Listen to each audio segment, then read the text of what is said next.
kan bara kanaa raajidha. Dhugaa dubbachuuf raajidha.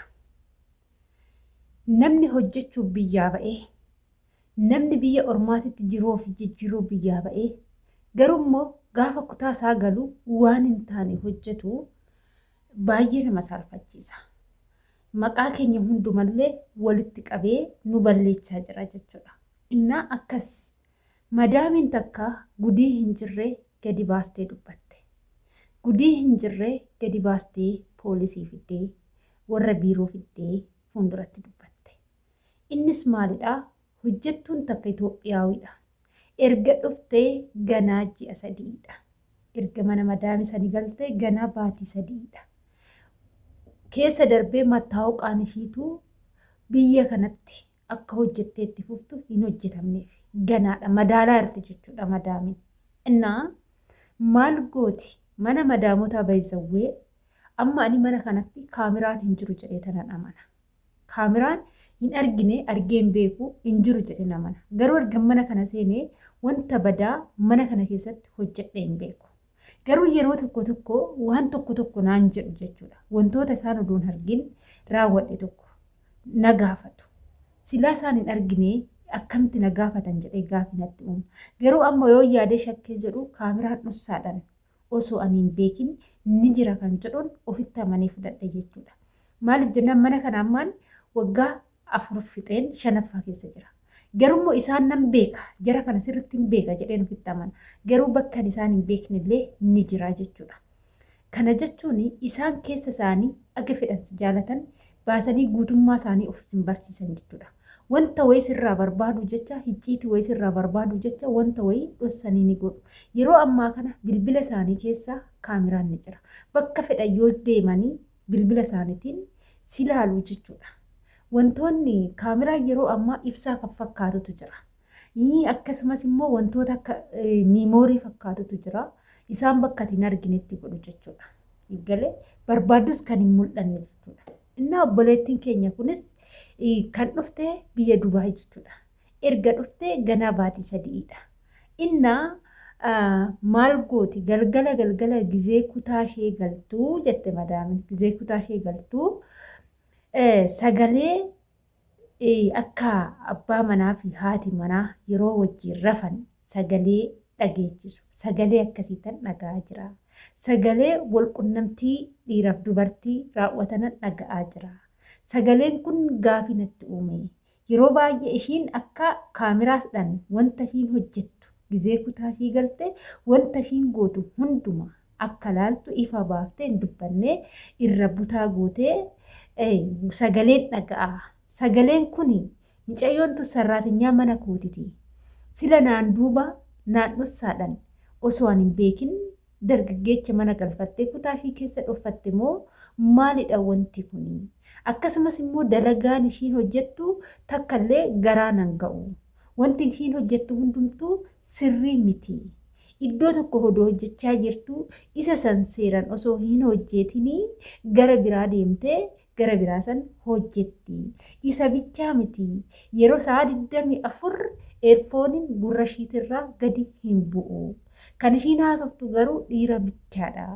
Yeroo tokko ani eerfoonii sanirraa fudhee gizeen dhaggeeffadhu yeroo hundumaa sagalee dhiiraati.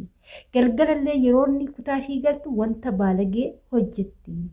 Jettee yeroo dubbattu warri biiroo hiriyyaa dhiiraa qabda jedhanii gaafa ishee gaafatanii hiriyyaa dhiiraa eeyyennan qaba. Dhiira wajjinis eeyyennan haasa'a. Garuu akkashiin jettuu miti jettee madaan bakallattumaan mana ishii keessatti kaameraa ishiitiin wanta ishiin hojjettu hunduma argitee jirti. Kallattumaan immoo hojiin ishiin hojjettu sun sirrii miti.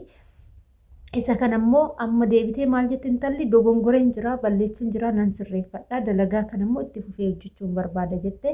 Madaamin immoo eeyyamamtuu miti ani mana kana keessatti wanta akkanaa wanta baalagee nama baalagee mana kiyya keessa hojjechuu hin danda'u jettee ofirraa baaste jechuudha. Innaa wanti nani kana sinii kaasif ijoolleen tokko kaayyoo manaa ba'aniif hin beeknetu jira. Yeroonni fedhiin foonitii fi fedhiin hojii garagara. Sinigaleef garagara.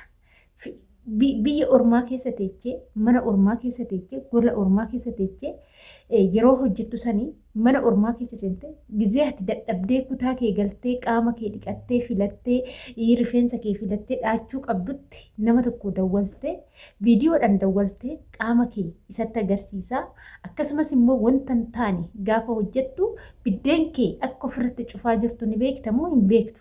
Isheen waan akkanaa hojjettu. Isheen sammuun ishee waan hin taaneen guutamee jiru jechuudha. Inni yeroo saniif sitti fakkeessee bilbila biraallee of cinaa godhatee wanta ati hojjettu san hundumaa si waraabbata. Inni na jaalataa. Erga na jaalatee waan na jaalateef kana hundumaa na wajjin ta'a jettee ati yaadaa jirta jechuudha. Inni si jaalatee osoo hin taane boru ittiin si sodaachisee boru ittiin qoricha siiqotee maallaqa ati biyya ormaatitti hojjettu kana akka sa'a limaatiitti sirraa gad elmuu barbaadeeti. Dhaggeeffadhu sitti nima. Ijoolleen sababa kanaaf balaa kanaaf dogongoranii wanta kana gola madaamii keessatti godhanii indoon madaamintee gaariidha. Madaamintee nama shaggeedha. Yeroo gabaabaa keessatti osoo ati hin salphatin osoo ati maallaqa keenyaattamiin osoo rakkoon kun bal'atee sirra hin gahin daftee ifa sii baaste hojii kee hundumaa waan laalteef ishiin kaameraadhaan argite malee sagalee wayitiyyuu dhageenye jechuudha. Gola isaanii keessaa kaameraan bakkuma hunda guutee jira. Meebii yoo bakka shaaworii gallu qofaa hin ta'ini fakkeenyaaf ammaanii nama wajjin haasa'ullee yoo baruu baatte viidiyoo of cinaa baneetanan yeroo nama tokkotti haasa'u harakaata baalagee yoon godhu ishiin kaameraadhaan ni ilaalti. Wanta kana hin barbaaddu jechuudha. Nama gaariidha. Kan gizeedhaan waan kanarraa sitti himta jechuudha.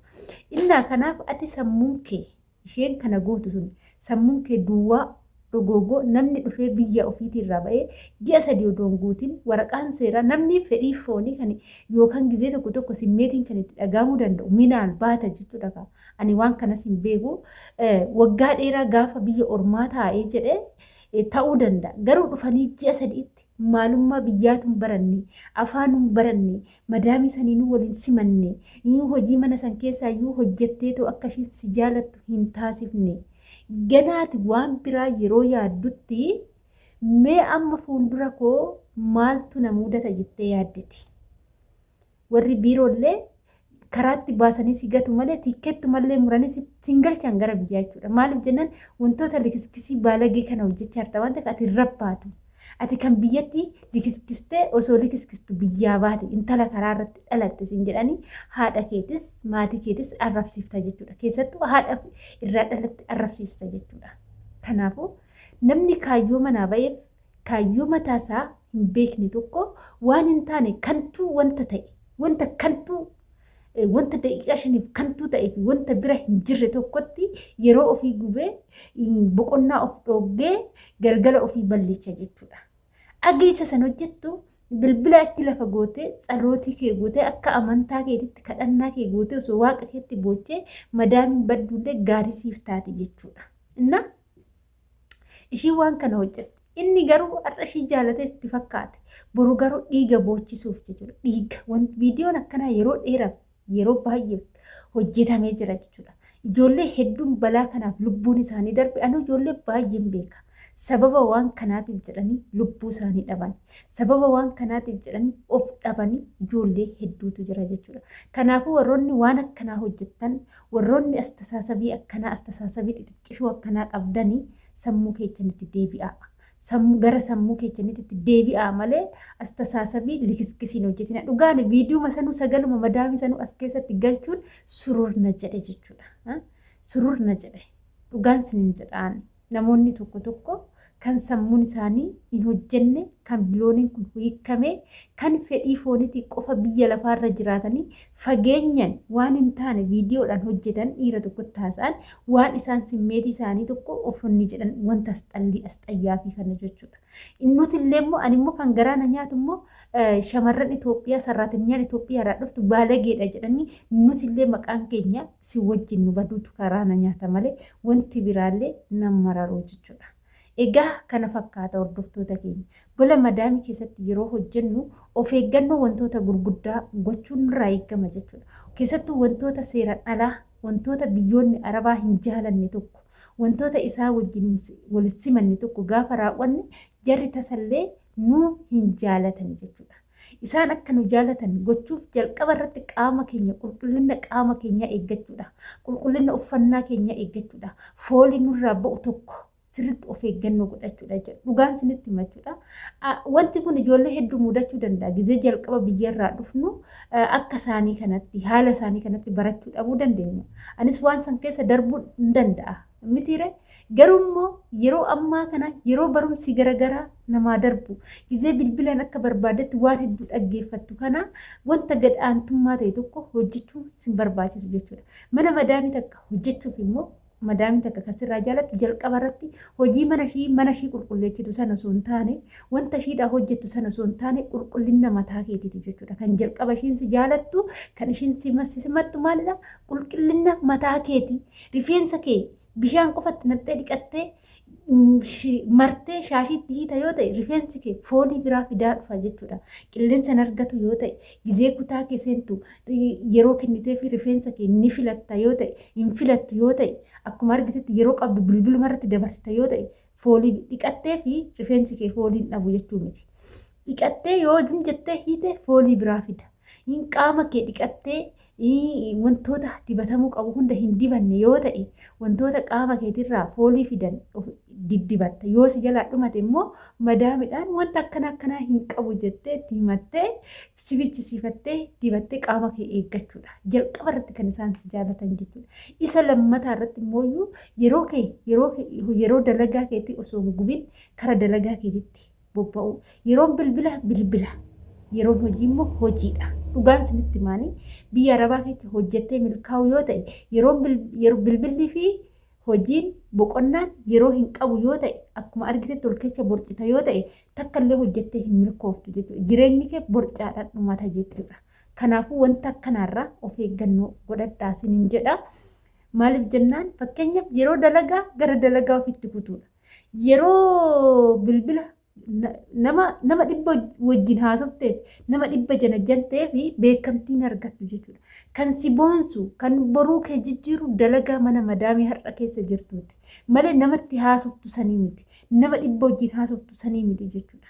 Kana fakkaata hordoftoota kiyya. Kanaafuu kaayyoo manaa baataniif hin wallaalinaa jechuufanii egaa viidiyoo kiyyaarraa asumarraa nan goolabaa turtiin wajjin gootaniif ulfaadhaa galatoomaa jecha hanga viidiyoo biraatiin walitti deemtii turtii gaarii isiniif haa ta'u. Yoon balleessaa qabaadhe dhiifama isin gaafachaa yaada fi qeeqa yoo qabaattan immoo saanduqa koomentii jalatti nu barreessaa isiniin jechuudha.